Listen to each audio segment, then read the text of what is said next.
Dear students, welcome to my channel. आज जिस topic के बारे में हम बात करने जा रहे हैं वो है आरएलसी सर्किट, जिसके अंदर हम एनालिसिस करेंगे कि अगर क्वेश्चन में दिया हुआ है कि आरएलसी सर्किट जो है वो सीरीज में या पैरेलल में है तो उसको कैसे सॉल्व करना है। तो जैसे हमारे पास क्वेश्चन आ गया कि एक series RLC circuit is having parameters R L and C, then network is excited by unit step input, then determine I T for T greater than 0। तो सबसे पहले जो चीज़ हमें पता होनी चाहिए कि कनेक्शन किस फॉर्मेट में है। तो हमारे पास किस में है, सीरीज़ के अंदर है। तो हमने क्या करा, आर एल और सी तीनों को कैसे कनेक्ट कर दिया, सीरीज़ के अंदर। अब ये जो एक्साइटमेंट है that is given by unit step input. तो यूनिट स्टेप इनपुट जो होता है उसको अगर हम जनरली रिप्रेजेंट करते हैं जैसे यू टी से, ठीक है। तो हमने यहाँ लिख दिया प्लस माइनस, आर की वैल्यू हमने लिख दी 2 ओम, एल की वैल्यू लिख दी 1 हेनरी और सी की वैल्यू लिख दी हमने 1/2 फैराड। और ये हमारा हो गया करंट आई टी। तो ये हमारा डायग्राम प्लॉट हो गया सबसे पहले, तीनों सीरीज़ में और unit step input as a input. अब हमें क्या करना है, अब हम इसको या तो हम केवीएल अप्लाई कर सकते हैं या फिर हम क्या कर सकते हैं, इसको लाप्लास में कन्वर्ट कर सकते हैं, लाप्लास कन्वर्जन। तो उससे क्या होगा, 2 ओम का लाप्लास 2 ओम ही रहेगा, ठीक है। 1 हेनरी तो हमारा फॉर्मूला होता है एल एस, तो 1 इंटू एस क्या हो जाएगा एस, और 1/2 फैराड तो हमारा फॉर्मूला क्या होता है 1/CS। तो C की जगह 1/2 रखेंगे तो ये हो जाएगा 2/S। इसी तरह से UT जो हमारा यूनिट स्टेप फंक्शन है उसका लाप्लास क्या होता है 1/S, ठीक है।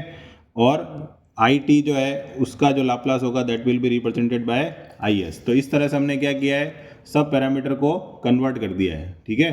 अब कन्वर्जन करने के बाद में अगला जो हमारा स्टेप होगा उसके अंदर हम क्या देखेंगे कि अब हमें KVL अप्लाई करना चाहिए।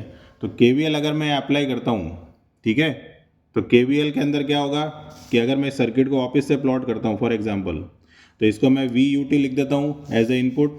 तो V के साथ UT मल्टीप्लाई हो गया, तो यहाँ पर क्या हो जाएगा हमारे पास V/S। अब जनरली यूनिट स्टेप इनपुट जो होता है उसकी वैल्यू मैग्नीट्यूड वाइज 1 होती है, तो V की जगह हम 1 भी ले सकते हैं, तो इसको हम 1/S भी लिख सकते हैं। सिमिलरली हमने यहाँ लिख दिया 2 ओम, यहाँ पर हमारे पास आ जाएगा S और यहाँ क्या आ जाएगा हमारे पास 2/S, और ये हमारे पास क्या हो गया करंट की इक्वेशन। अब यहाँ पर अगर हम KVL अप्लाई करते हैं तो ये ऑब्वियस है plus minus plus minus plus minus और प्लस माइनस। तो अब KVL अप्लाई करने से क्या होगा कि V बराबर हमारा होता है IR, तो सबसे पहले माइनस 1/S, उसके बाद 2 into IS plus S into IS plus 2IS/S that will be equal to 0। तो हमने V बराबर IR वाला कंसेप्ट लगा दिया, यहाँ पर IS मल्टीप्लाई हो गया, यहाँ पर भी IS मल्टीप्लाई हो गया। अब IS जो है वो हमने कॉमन ले लिया, तो 2 plus S plus 2/S is equal to में क्या हो गया 1/S हो गया। अब अगला जो हमारा टारगेट होता है वो ये कहता है कि IS का हमें एक्सप्रेशन निकालना चाहिए, तो दैट विल बिकम 1/S, ठीक है। अब यहाँ पर सबसे पहले अगर हम इसका एलसीएम लेते हैं तो एलसीएम हमारे पास क्या आएगा, इसको पहले एलसीएम वाइज सॉल्व कर लेते हैं। तो IS एलसीएम आ जाएगा S, तो यहाँ हो जाएगा 2S S स्क्वायर और 2 and that will B 1/S। तो ऐसा करने से क्या फ़ायदा हुआ कि ये S से S क्या हो गया हमारे पास कैंसिल आउट, तो IS का एक्सप्रेशन क्या हो गया 1/S स्क्वायर 2S प्लस 2। अब ये जो IS का एक्सप्रेशन हमारे पास आया है इसके थ्रू हम IT की वैल्यू डिटरमाइन कर सकते हैं बाय टेकिंग इनवर्स लाप्लास। तो लाप्लास ट्रांसफॉर्म लेने से फ़ायदा क्या हुआ कि हमारे पास जो सॉल्यूशन था वो पहले फ्रीक्वेंसी डोमेन में आया, और फ्रीक्वेंसी डोमेन में आने के बाद में हम उसको इजीली किस में कन्वर्ट कर सकते हैं, टाइम डोमेन में। तो I/S का जो हमारे पास एक्सप्रेशन है वो है 1/S स्क्वायर 2S प्लस 2। अब हम सबसे पहले क्या देखेंगे कि ये जो एक्सप्रेशन हमारे पास आया है ये हमारा परफेक्ट स्क्वायर है क्या। तो इसके अगर हम रूट्स फाइंड करते हैं S square plus 2S plus 2, तो -B plus minus √B square minus 4AC/2A, तो हमारे पास हो जाएगा -2 प्लस माइनस 4, और यहाँ पर हो जाएगा हमारे पास 4 इंटू 2 8 और अपॉन 2। तो हम देख सकते हैं कि अंडर रूट में क्या बच रहा है हमारे पास -4 बच रहा है। दैट मीन्स इसको हम ऐसे लिख सकते हैं 2 आयोटा, तो 2 से 2 कैंसिल हो गया, तो 1 प्लस माइनस आयोटा। तो कहने का मतलब हुआ कि ये जो हमारे रूट्स हैं ये कैसे हैं, कॉम्प्लेक्स हैं। तो जब भी हमारे पास रूट्स कॉम्प्लेक्स आएंगे तो उस केस में हमें 2 फॉर्मूलों के थ्रू निकलना पड़ेगा इनवर्स लाप्लास के लिए। एक फार्मूला होता है हमारा S plus A/S square plus A square plus B square equal to, इसका आंसर होता है e की power -AT cos B T, और दूसरा हमारा लाप्लास इन्वर्स होता है B upon S plus A का स्क्वायर प्लस बी स्क्वायर, उसका लाप्लास इन्वर्स होता है साइन बी टी। तो अब हमें क्या करना पड़ेगा, जो हमारी आई एस वाला एक्सप्रेशन है 1/s² प्लस 2s+2, इसमें हमें इस फॉर्म को इस फॉर्म में कन्वर्ट करना पड़ेगा। तो इसका मतलब यहाँ पर हमें क्या बनाना पड़ेगा, परफेक्ट स्क्वायर। तो परफेक्ट स्क्वायर बनाने के लिए हमारा जो कंसेप्ट कहता है वो कहता है मिडिल टर्म का square upon 4 into first term, ये हमारा फॉर्मूला होता है। तो मिडिल टर्म हमारी कौन सी है, 2 है, और फर्स्ट टर्म का कोफिशिएंट कितना है, 1 है। तो हमने क्या करा, लिख दिया 2 का स्क्वायर 4 इंटू फर्स्ट टर्म, तो 4/4 दैट इज़ 1। तो ये जो रिजल्ट आता है हम क्या करते हैं, जो इक्वेशन हमारी होती है उसमें ऐड भी कर देते हैं और सब्ट्रैक्ट भी कर देते हैं। तो यहाँ से यहाँ तक जो है इसको हम लिख सकते हैं s+1 का स्क्वायर, और जो बचा हुआ 1 है उसको भी हम क्या लिख सकते हैं, 1 का स्क्वायर। तो इसका मतलब आई एस का जो हमारे पास एक्सप्रेशन हो गया वो क्या हो गया, s+1 का स्क्वायर प्लस 1 का स्क्वायर। तो हमने डिनोमिनेटर जो था उसको हमने सेट कर दिया है। अब हमारी बारी है न्यूमरेटर की। अब न्यूमरेटर के अंदर अगर हम देखते हैं तो यहाँ पर अगर हम देखते हैं तो ऊपर अगर s होता तो उस केस में वो कॉस का फॉर्मूला बनता, लेकिन ऊपर क्या है हमारे पास, कांस्टेंट है। तो कांस्टेंट होगा तो किसका फॉर्मूला बनेगा, साइन का। अब साइन के फॉर्मूले में ऊपर b होना चाहिए, तो b यहाँ पर लिखा होता है। तो जैसे यहाँ पर b कितना है हमारे पास, 1 है, तो यहाँ पर भी क्या लिखा है, 1 है। अगर यहाँ पर लिखा होता मान लो 4, ठीक है, और यहाँ लिखा होता 1, तो हम क्या करते हैं, 4 से मल्टीप्लाई और डिवाइड, यानी जो भी यहाँ b लिखा हुआ है उस b को यहाँ पर होना चाहिए। अगर नहीं है तो हम मल्टीप्लाई डिवाइड करेंगे, अगर है तो हम उसको यूज़ कर लेंगे। तो इसका मतलब क्या हुआ, ये जो हमारा एक्सप्रेशन है इसका कंपैरिजन हमारा का होगा b/s प्लस a का स्क्वायर प्लस b स्क्वायर से। तो अगर हम डायरेक्ट कंपेयर करते तो a की वैल्यू हमें 1 मिल जाएगी और b की वैल्यू भी क्या मिल जाएगी, 1 मिल जाएगी। अगर a और b दोनों 1 मिल गए तो हमारे पास जो आंसर होगा आई एस का, that will be I T is equal to e की power -t into sine B T होगा, तो साइन टी, यानी ए और बी दोनों की जगह हमने क्या लिख दिया, 1 लिख दिया। तो this will be our expression for this given RLC circuit for time t greater than 0। अब हम नेक्स्ट क्वेश्चन देखते हैं।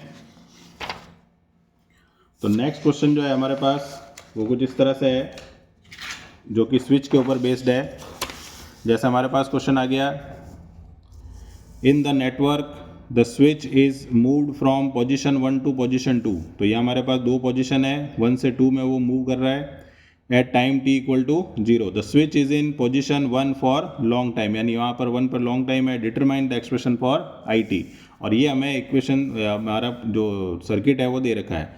तो सबसे पहले अगर t इक्वल टू 0 पर स्विच अगर पोजीशन 1 पे था, तो इसका मतलब पहले जो था वो स्विच अदर पोजीशन पे था। तो at t equal to 0 minus the network will attain steady state condition, so inductor will act as short circuit and capacitor will act as open circuit. तो हमें क्या ध्यान रखना है कि जब भी हमारे पास कोई भी डायग्राम होता है और उसमें इंडक्टर और कैपेसिटर है और वहाँ स्विचिंग का क्वेश्चन है, तो स्विच जो होता है स्टेडी स्टेट कंडीशन क्या होती है कि जब भी हम कोई वेव फॉर्म बनाते हैं, फॉर एग्जांपल हमने वेव फॉर्म बनाई इस तरह से, तो इस वेव फॉर्म के अंदर जहाँ पर हमारा वेरिएशन हो रहा है that part is called transient, यानी जहाँ वेरिएशन आ रहा है, और जहाँ चीज़ें कांस्टेंट हो जाती है उसको हम कहते हैं स्टेडी स्टेट। तो स्टेडी स्टेट एक तरह से फाइनल स्टेट की तरह काम करता है। तो फाइनल स्टेट में जो इंडक्टर होगा that will behave as short circuit and capacitor will behave as open circuit. तो इसका मतलब क्या होगा कि करंट जो होगी, ठीक है, उसकी वैल्यू तो क्या होगी हमारी 0, और वोल्टेज की वैल्यू हमारी कितनी होगी, 20 वोल्ट। क्योंकि अगर यहाँ पर हम शॉर्ट सर्किट कर देते हैं, यहाँ पर हम ओपन सर्किट कर देते हैं इंडक्टर को और कैपेसिटर को, और इंडक्टर को क्या कर देते हैं, शॉर्ट सर्किट कर देते हैं, तो उस केस में हमारे पास जो वैल्यू बचेगी, और हमारा डायग्राम अगर मैं बनाना चाहता हूँ अगर केस फर्स्ट के अंदर, तो वो डायग्राम मुझे किस तरह से नज़र आएगा कि अगर हमारा स्विच पोजीशन नंबर 1 पे है, तो इसका मतलब हमारा डायग्राम कैसा बनेगा, यहाँ बनेगा 20 वोल्ट, उसके बाद ये स्विच पोजीशन नंबर 1 पे है, ठीक है, तो ये स्विच नंबर पोजीशन 1, उसके बाद हमारा जाएगा 10 ओम, उसके बाद आएगा इंडक्टर, उसके बाद आएगा कैपेसिटर, और ये हमारा डायग्राम बन गया एट पोजीशन नंबर 1 पे। लेकिन inductor is behaving as short circuit and capacitor is behaving as open circuit. तो इसका मतलब हमारा जो रिमेनिंग डायग्राम होगा वो कुछ इस तरह से हमें नज़र आएगा, ये हो गया, ठीक है। अब इस ओपन सर्किट के अंदर करंट कितनी है, 0 है। करंट अगर 0 होगी तो इस रेजिस्टेंस में वोल्टेज भी कितना होगा, 0। दैट मीन्स जो हमारे पास रिजल्टेंट डायग्राम बचेगा वो बचेगा इस तरह से, 20 वोल्ट। अब 20 वोल्ट जो था वो ऑब्वियस है कैपेसिटर के अक्रॉस पैरेलल में अगर कंसिडर करें तो वोल्टेज हमारा कैपेसिटर में होता है और करंट हमारी कहाँ होती है, इंडक्टर में। तो इसका कारण यहाँ लिखा हुआ है कि t equal to 0 minus we have voltage across capacitor is 20 volt and current through inductor is 0। Now अगर हम स्विच की पोजीशन को चेंज करते हैं तो स्विच की पोजीशन को जब चेंज करते हैं तो क्या लिखते हैं हम कि since current through inductor end voltage across capacitor can not change instantly, यानी अगर हम 0 माइनस से 0 की तरफ जा रहे हैं या 0 से 0 प्लस की तरफ जा रहे हैं, तो 0 माइनस का मतलब क्या है कि जैसे मेरा स्विच अगर t इक्वल टू 0 पर क्लोज है तो 0 माइनस पे वो क्या था, ओपन था, और अगर 0 पे ओपन है तो 0 माइनस पे क्या था, वो क्लोज था, यानी जस्ट बिफोर और जस्ट आफ्टर कंडीशन। तो वहाँ पर ध्यान रखेंगे हम कि कभी भी करंट और वोल्टेज जो होते हैं, इनिशियल जो वैल्यू होती है वो कभी चेंज नहीं होती है। तो नहीं होगी तो इसका मतलब क्या होगा कि हमें बस क्या करना है, 0 माइनस की जगह क्या लिख देना है, 0 प्लस। सेम चीज़ हमें यहाँ लिख देनी है, 0 माइनस की जगह 0 प्लस, तो सेम वैल्यू आएगी, कोई चेंज नहीं होगा। तो हमारा डायग्राम जो बनेगा वो कुछ किस तरह से बनेगा कि 20 वोल्ट 10 ओम 2 हेनरी। अब जो इनिशियल हमारे पास वोल्टेज आया था दैट इज 20 वोल्ट, तो 20 volt will behave as a supply, और वो वोल्टेज सोर्स है तो वोल्टेज सोर्स हमेशा सीरीज में कनेक्ट होते हैं, और करंट सोर्स होता तो वो हमेशा किस में कनेक्ट होता है, पैरेलल में। इसलिए हम अगर हम ध्यान से देखें तो हमारा जो डायग्राम था उसमें 3 फैरेड लिखा हुआ था, 3 फैरेड में हमारा वोल्टेज कितना आया, 20 वोल्ट। तो इसलिए हमने जो ये डायग्राम मॉडिफाइड डायग्राम बनाया है, ठीक है, after t equal to 0 that is switch closing, तो 3 फैरेड और 20 वोल्ट, यहाँ पर हमने 20 वोल्ट अपनी तरफ से उसको कनेक्ट किया है। तो ये हमें ध्यान रखना है कि जो भी हमारी इनिशियल वैल्यू आएगी उसका सिग्निफिकेंस क्या होगा कि अगर करंट सोर्स आएगा या करंट वैल्यू आएगी तो वो एज ए करंट सोर्स की तरह पैरेलल में लगेगी, और अगर वोल्टेज सोर्स आएगा तो वो कहाँ लगेगी, सीरीज में। अब हम इसमें क्या अप्लाई कर सकते हैं, KVL। तो हमने क्योंकि हमें एक्सप्रेशन निकालना है करंट IT का, तो हमने KVL अप्लाई किया। तो KVL अप्लाई करने पर ये 20 आ गया, 10 इंटू आई आ गया। कैपेसिटर इंडक्टर के अंदर जो वोल्टेज हमारा होता है वो होता है L/di/dt। V इक्वल टू क्या फॉर्मूला होता है हमारा, L/di/dt, और L मतलब जो इंडक्टर की वैल्यू वो कितनी दे रही है, 2 हेनरी, और कैपेसिटर में जो वोल्टेज का फॉर्मूला होता है वो होता है 1/c इंटीग्रेशन I/dt। तो यहाँ पर कितना लिखा हुआ है 3, और I/dt लिख दिया हमने, और कैपेसिटर की चार्जिंग टाइम क्या लिख दिया, 0 से लेकर t तक। तो अब हम देखते हैं तो ये -20 और +20 तो आपस में क्या हो सकते हैं, कैंसिल आउट। तो रिमेनिंग जो हमारे पास अब वोल्ट जो हमारा डायग्राम बचेगा या हमारे पास इक्वेशन बचेगी वो कुछ इस तरह से बच जाएगी कि वैल्यू हमारे पास क्या आ जाएगी, अब ये वाली, ठीक है। अब ये वैल्यू कैसे आएगी हमारे पास, तो ये हमारे पास इक्वेशन थी, जो हमारी पुरानी इक्वेशन थी वो ये वाली थी, क्या थी, dV/dt। इसको हम रेस्पेक्टली लिख देते हैं उसको एक बार।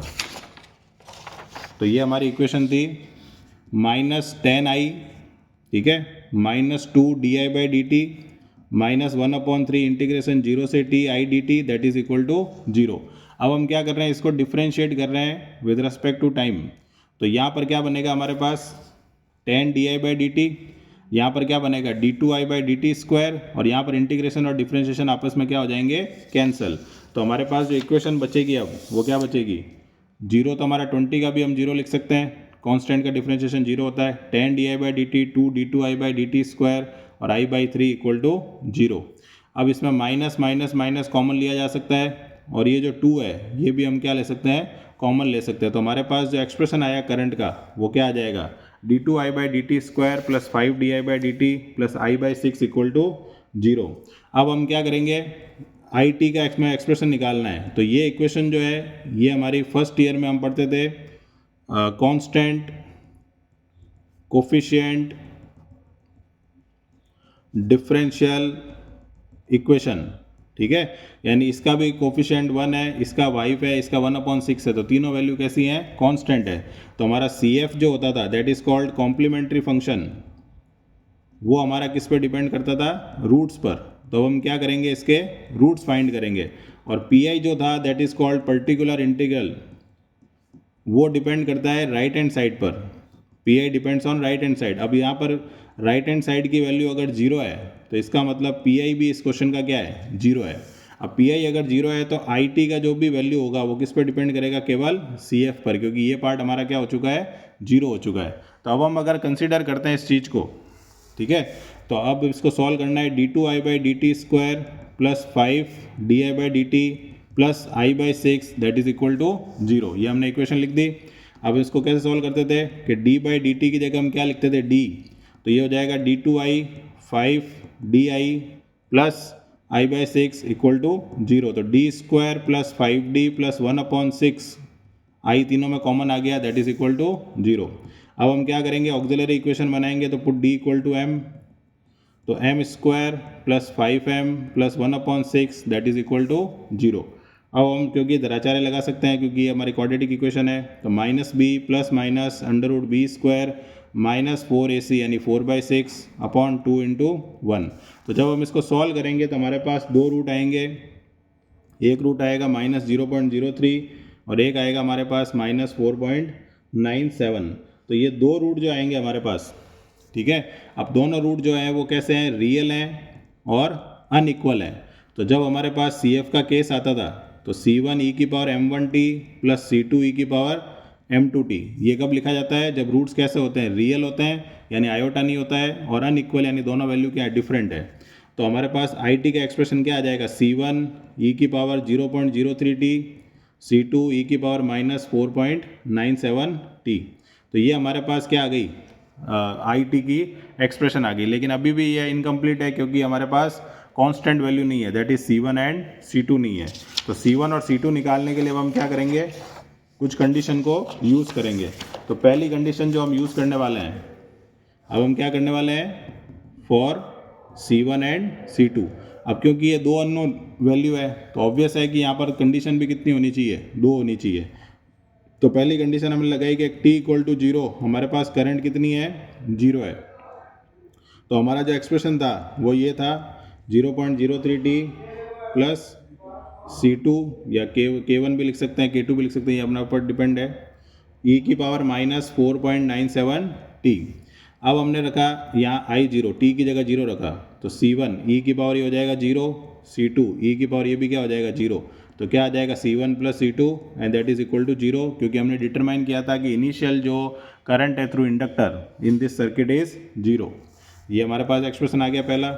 दूसरा जो हम फाइंड करेंगे वो हम करेंगे, इसको हम डिफ्रेंशिएट करेंगे with respect to t, differentiating with respect to t, क्योंकि हमें दो एक्सप्रेशन चाहिए, क्योंकि दो अननोन है तो दो इक्वेशन होनी चाहिए। तो di/dt इज इक्वल टू, अब ऑब्वियस है कि e की पावर का डिफ्रेंशिएशन वही होता है, लेकिन जब हम इसको पावर को डिफ्रेंशिएट करेंगे वापस तो t के रेस्पेक्ट में करेंगे तो t तो 1 हो जाएगा, लेकिन आगे क्या आ जाएगा -0.03 और C1 मल्टीप्लाई है। सेम चीज़ हमारे पास यहाँ होगी, तो यहाँ क्या आ जाएगा -4.97 C2 e⁻4.97t। अब यहाँ पर जो हमारे पास आया है वैल्यू, उसके अंदर भी हमें अब एक्सप्रेशन फाइंड करना है। तो ऑब्वियस है हमारे पास अब किसकी वैल्यू होनी चाहिए, di/dt की। तो di/dt की वैल्यू निकालने के लिए हम अब जो कंडीशन हमारा जो पहली इक्वेशन आई थी उसको यूज़ करने वाले हैं, क्योंकि देखो I0 की वैल्यू तो हमारे पास पहले से थी, लेकिन di/dt की वैल्यू अब हमारे पास नहीं है। तो नहीं है तो हम क्या करेंगे, जो हमारी इक्वेशन थी क्या थी, 10i-2 di/dt माइनस 1/3 इंटीग्रेशन 0 से t i dt equal to 0, जो हमने पहली KVL इक्वेशन लिखी थी वो हमें यूज़ करनी है। अब इसके अंदर हम रख रहे हैं t इक्वल टू 0, तो करंट I0 हो जाएगी हमारी, तो -10, ठीक है, into I0 -2 di/dt at 0 minus 1/3 0 से t I0 dt that is equal to 0। ये हमारे पास वैल्यू आ गई। अब यहाँ पर I0 की वैल्यू क्या थी हमारी, 0 थी, 2 di/dt एट 0 0 हो जाएगा 1/3। अब ये जो है ये हमारा वोल्टेज है एट 0, तो वोल्टेज एट 0 जो था वो हमारा कितना मिला था, 20 वोल्ट मिला था, ठीक है, स्टार्टिंग में जो कैपेसिटर के अक्रॉस आया था। तो यहाँ पर ये तो 0 हो गया, 2 di/dt at 0 that will be equal to 20/3, ठीक है, इसको उधर भेज दिया हमने, 2 से ये कैंसिल आउट कर दिया, तो di/0 dt is equal to क्या आ गया, माइनस का 10/3। ये अब हम कहाँ रख देंगे, इसको इक्वेशन हम नाम दे देते हैं, जैसे ये इक्वेशन A है, ये इक्वेशन हमारी B है, ये इक्वेशन हमारी C है और ये इक्वेशन हमारी D है। तो ये जो di/dt जो है वो हम यूज़ करने वाले हैं इक्वेशन नंबर C के अंदर। तो इक्वेशन C में at t equal to 0 condition जो अब यूज़ करेंगे, तो ये क्या हो जाएगा di/dt एट 0 दैट इज़ -10/3। तो -10/3 यहाँ पर t इक्वल टू 0 रखा हमने, e की पावर 0 1, ये भी 1 हो जाएगा। तो -0.03 C1 -4.97 C2, minus cancel out किया जा सकता है तीनों में, तो +4.97 C2 इज इक्वल टू 10/3। तो ये हमारे पास नेक्स्ट मान लेते हैं इक्वेशन नंबर ई आ चुकी है। तो जो इक्वेशन नंबर बी आई थी हमारी C1 + C2 और जो इक्वेशन नंबर ई आई है, दोनों को हम सॉल्व करके C1 और C2 की वैल्यू डिटरमाइन कर सकते हैं। तो क्या हो जाएगी हमारे पास 0.03 C1 4.97 C2 that is equal to 10/3 और C1 + C2 इक्वल टू 0। अब अगर हमें C1 को कैंसिल आउट करना है तो मैं इस इक्वेशन को 0.03 से मल्टीप्लाई कर देता हूँ, तो ये कुछ इस तरह से नज़र आएगी। और दूसरी इक्वेशन जो हमारे पास ऊपर लिखी हुई है उसको मैंने वापस लिख दिया। अब हम इसका क्या कर देंगे, साइन चेंज कर देंगे, तो ये कैंसिल आउट हो गया। 4.97 में से ये जाएगा तो -4.94 C2 इज इक्वल टू -10/3। तो C2 की वैल्यू क्या आ जाएगी, प्लस हो जाएगा ये, तो 10/3 इंटू 4.94। तो ये हमारे पास किसका एक्सप्रेशन आ सकता है, C2 का। सिमिलरली C2 का अगर एक्सप्रेशन आ गया तो C1 की वैल्यू भी यही होगी 10/3 इंटू 4.94, क्योंकि C1 + C2 कितना है हमारे पास 0 है। तो फाइनल जो एक्सप्रेशन आएगा IT का वो क्या आ जाएगा हमारे पास -10/3 into 4.94 e⁻−0.03t +10/3 into 4.94 e⁻−4.97 into t। तो ये हमारे पास एक्सप्रेशन आ गया at t greater than 0 the expression of current IT। तो इस तरह से अगर स्विच वाले क्वेश्चन आते हैं तो हम इसको बहुत ध्यान से सॉल्व करना है डिपेंडिंग ऑन पैरामीटर्स। और अगर नॉर्मल क्वेश्चन आते हैं जैसा कि हमारा पहला क्वेश्चन था तो उसको हम डायरेक्टली लाप्लास लेकर सॉल्व कर सकते हैं। तो मिलते हैं नेक्स्ट वीडियो में, टिल देन गुड बाय।